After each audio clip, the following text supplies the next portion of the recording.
Iya Ustaz, ini tasawuf sekarang Ustaz ya. Sekarang kan orang bilang tasawuf itu mendamaikan hati. Itu salah satu kalimat yang sering orang ucapkan. Banyak orang katanya berhati gundah gulana, lalu dewasa ini menjadikan ilmu tasawuf sebagai alternatif. Bahkan Pantata malam apa di salah satu TV swasta sering ada dialog tasawuf. Tolong antum komentari gimana ilmu tasawuf menurut Islam. Dan saya sedikit tekankan, soalnya banyak orang yang tidak mempelajari syariat gitu Ustaz, justru malah dia langsung tasawuf gitu dan merasa lebih damai gitu. Ini yang perlu kita jelaskan. Terima kasih. Pertama-tama kita ucapkan inna lillahi wa inna ilaihi raji'un. Ada yang meninggal Ustaz? Musibah. Setiap musibah sunnah kita mengucapkan inna lillahi wa inna ilaihi raji'un. Dan ini musibah lebih besar daripada musibah kematian. Musibah apa? Musibah ajaran tasawuf ini. Ini suatu musibah yang besar sekali. Karena akan menyesatkan kaum muslimin. Ya? Kenapa demikian? Saya perlu menerangkan tentang at-tasawuf dan sufinya ini. Masih cukup waktu? Insyaallah sih bisa. Masih sampai maghrib, Mas Leo? Bisa Ustaz? Ya. Kapan mulainya tasawuf dan sufi ini? Kita melihat secara ringkas saja mungkin ya. Misalnya di lain waktu kita akan jelaskan lebih luas. Al-Imam Asy-Syafi'i pertama berada di kota Baghdad selama sekian tahun. Beliau lahir pada tahun 150 Hijriah.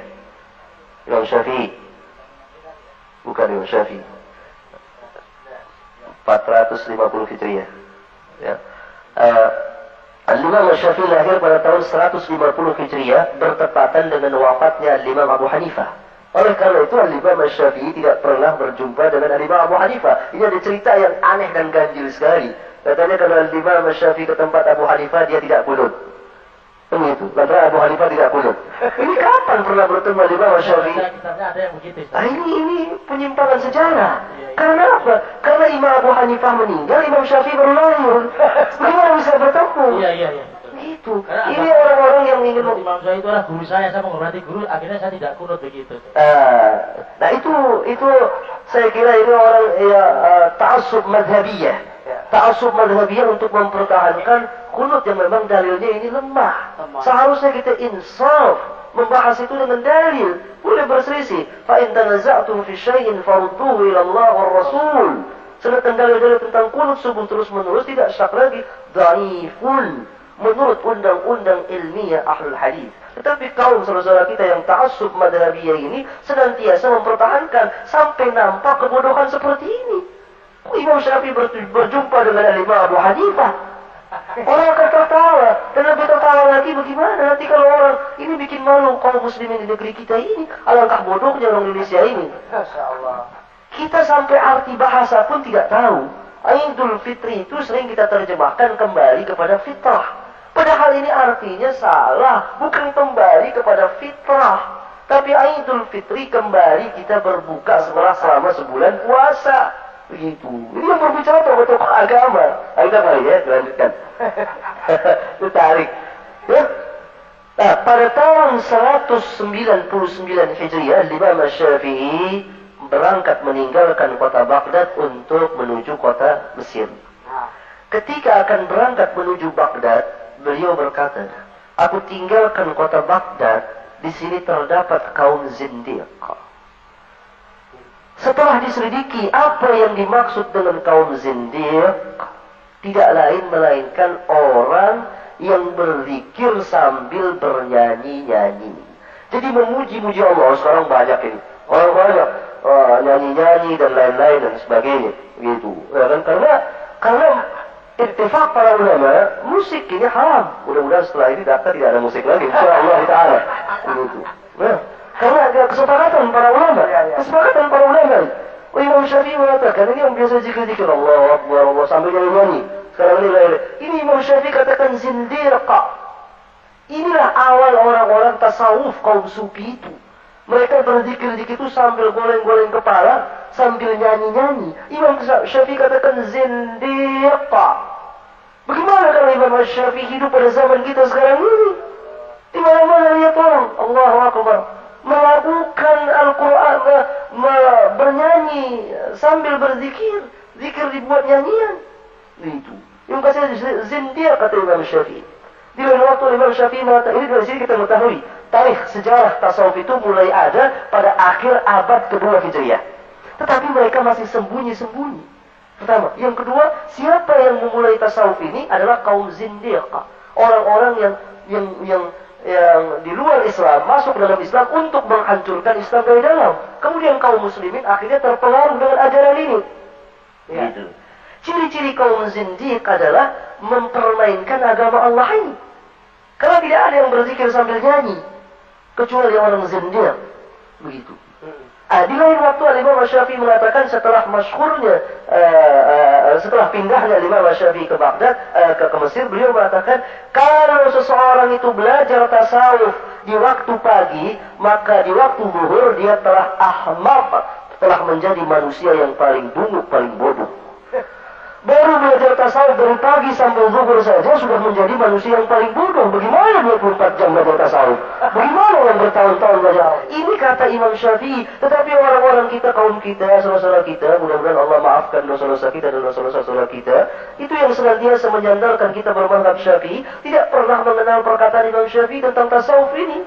Imam Syafi'i sangat menyerang tasawuf itu. Bahkan yang pertama kali mengatakan zindiq kepada orang-orang sufi ini adalah Al-Imam Syafi'i itu.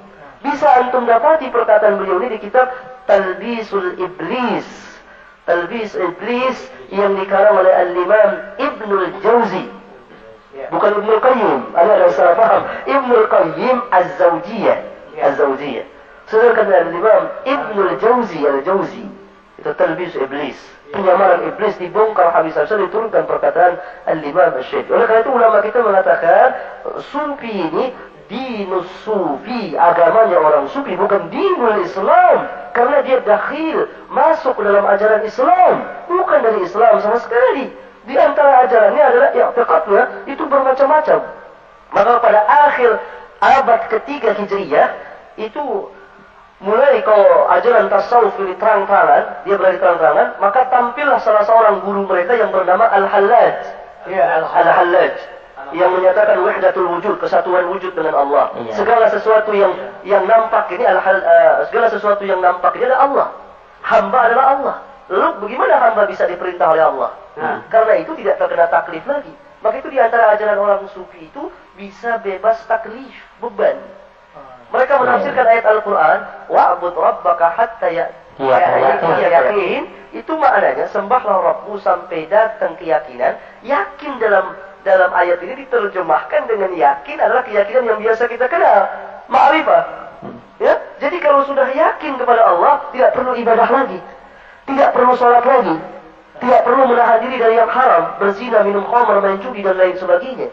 Padahal al-yakin dalam bahasa Arab di sini dalam ayat Al-Qur'an ini artinya al-maut. Wa'bud rabbaka hatta ya'tiyakal yakin, sembahlah Rabbmu sampai datang kematian bagimu. Demikian rusaknya akidah orang sufi itu. Maka Al-Hallaj, pemuka sufi ini, tasawuf ini, disalib, dibunuh oleh kaum muslimin pada awal abad keempat Hijriyah. Sejak itu terang-teranganlah kaum sufi. Dan banyaklah kaum muslimin yang bodoh yang tertipu masuk ajaran tasawuf. Menurut mereka, yakni selama orang itu mengamalkan syariat, maka dia belum mengenal Allah. Jadi mereka membagi. Nahnu, kita ini orang syariat. Orang syariat itu maksudnya orang yang mengamalkan Al-Quran dan Sunnah, mengikuti pemahaman sahabat, itu karena orang syariat. Ini orang-orang awam. Hatta ulama pun dikatakan orang awam menurut mereka. Mereka adalah orang khas. Orang khas apa? Orang yang mempunyai jalan tersendiri untuk mengerjakan ibadah kepada Allah, takarrub kepada Allah. Syariat mereka buat satu jalan ini namanya at-turuq. At-turuq bentuk jamak dari tariq.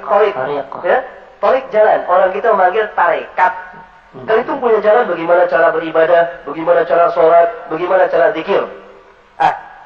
Masih ada waktu? Masih zikir lagi ya?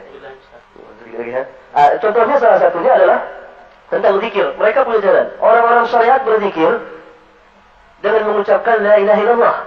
Orang-orang tarekat tidak demikian. Dia hanya mengucapkan Allah, Allah, Allah, Allah.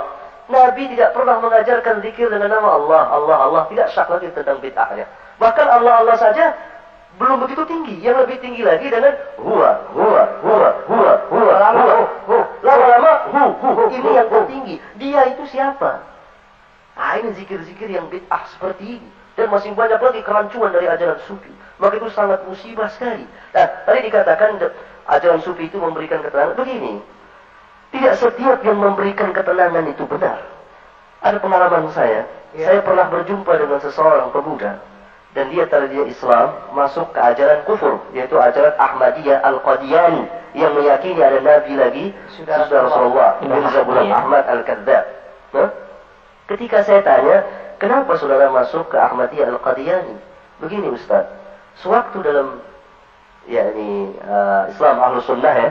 Itu saya tidak pernah sholat tahajud. Saya kalau sholat tidak pernah khusyuk. Dan lain-lain.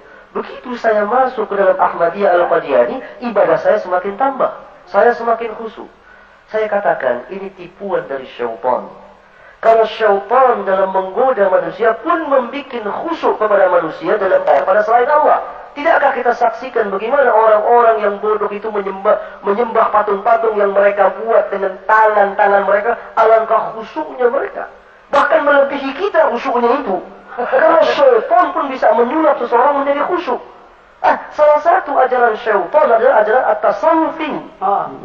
Oleh karena itu orang-orang sufi ini dibuat sekhusyuk mungkin. Karena setan bermain di dalam. Karena syaitan bermain di dalamnya. Ini tidak jadi hujjah sama sekali. Yang jadi hujjah adalah al-haq. Al-haqqu min rabbika fala takunanna minal mumtarin. Iya.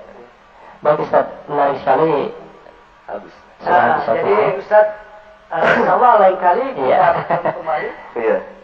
Ustaz datang lagi Ustaz ya, menarik Ustaz. Insyaallah ya.